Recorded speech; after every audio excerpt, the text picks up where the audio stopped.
They say wars are won in battles, but this war is different. This is a war of names. Each one crossed off a list with precision, one leader at a time by the IDF. First, it was the Hezbollah leader Hassan Nasrallah, killed in Beirut, and now, just 2 weeks after that, the Hamas leader Yahya Sinwar. Yahya Sinwar is dead, as said and confirmed by Israeli Prime Minister Benjamin Netanyahu. Today, the mastermind of this day of sheer evil is no more. Yahya Sinwar is dead. The Israeli Defense Forces on Thursday posted a mystifying message on the social media platform X, stating the possibility of Yahya Sinwar being killed in their October 17 Gaza operation. Another post, which came to light after 4 hours of anticipation, confirmed the death of the October 7 Hamas attack mastermind. The IDF stated, and I quote, "eliminated, Yahya Sinwar." Drone footage released by the Israeli military late on Thursday was said to show Sinwar's final moments before he was killed. The images appear to be taken by a first-person view drone that enters the first-floor window of a destroyed building.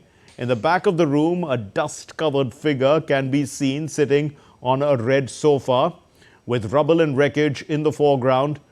The drone advances and the Israeli army identifies the figure as Sinwar. Was this attack planned? Did Israel know about Sinwar's whereabouts? Let's break this into smaller pieces. The Israel Defense Forces, they say that a unit from its 828th Bislamach Brigade was patrolling Tal al-Sultan. This is in an area of Rafah on Wednesday. The troops engaged 3 fighters, eliminating all.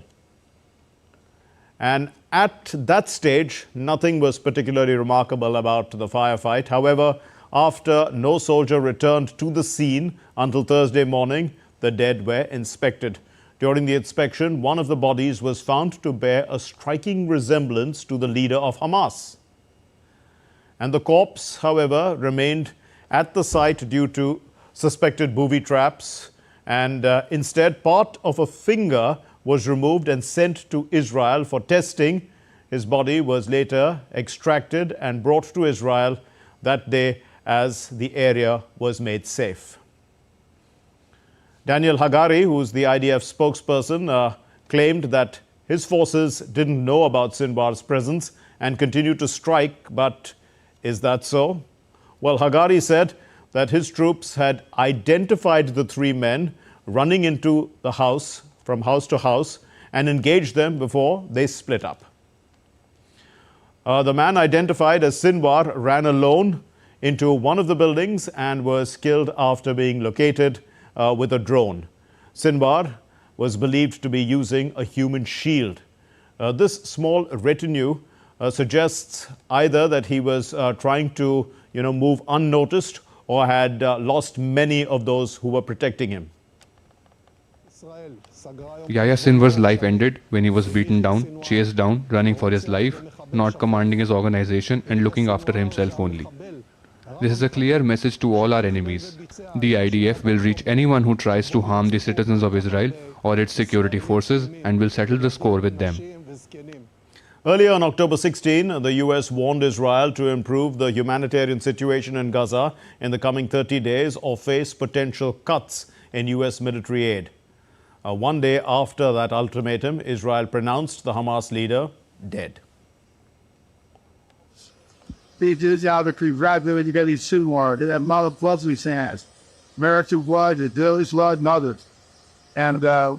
I told him that there was crease in his actions. As further that, now it's time to move on. Move on to move toward a ceasefire, Dodger. Ensure that we move in the direction that for to be in a position to make things better for the whole world. In its latest round of military assistance to Israel, the United States is said to dispatch their advanced terminal high-altitude area defense, that's called THAAD missile. defense system along with soldiers to assist them.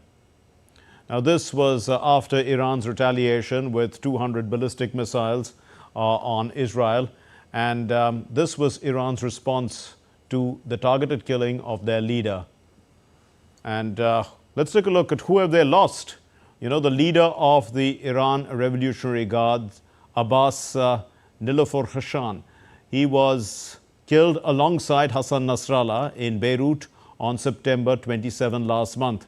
Iran has sent a chilling threat to Israel. The IRGC commander, General Hossein Salami, he warns Israel against repeating past mistakes. As per the local media reports, Salami warned Israel to behave.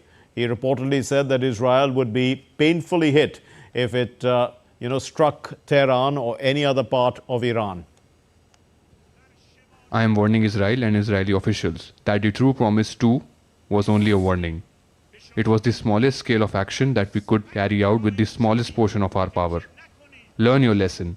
We carried out the true promise operation in order to make your calculations precise. So you would understand we will strike you if you attack our citizens, our officials and our interests.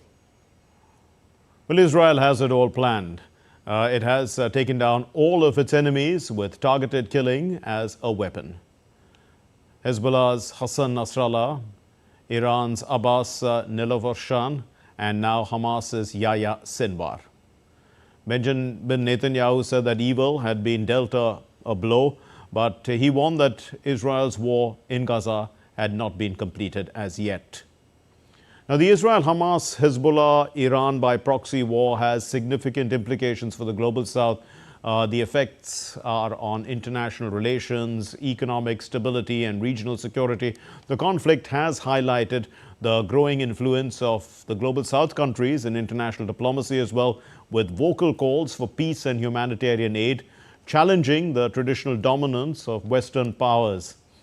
The war has disrupted trade routes and increased oil prices, increasing the costs of energy imports for many countries in the South. And, the global South has been advocating for increased aid and support to address the needs of civilians caught in the crossfire. West Asia is already volatile and has a sizable Indian diaspora with expats as well from other countries of the global South. So, the regional impact is closely being watched.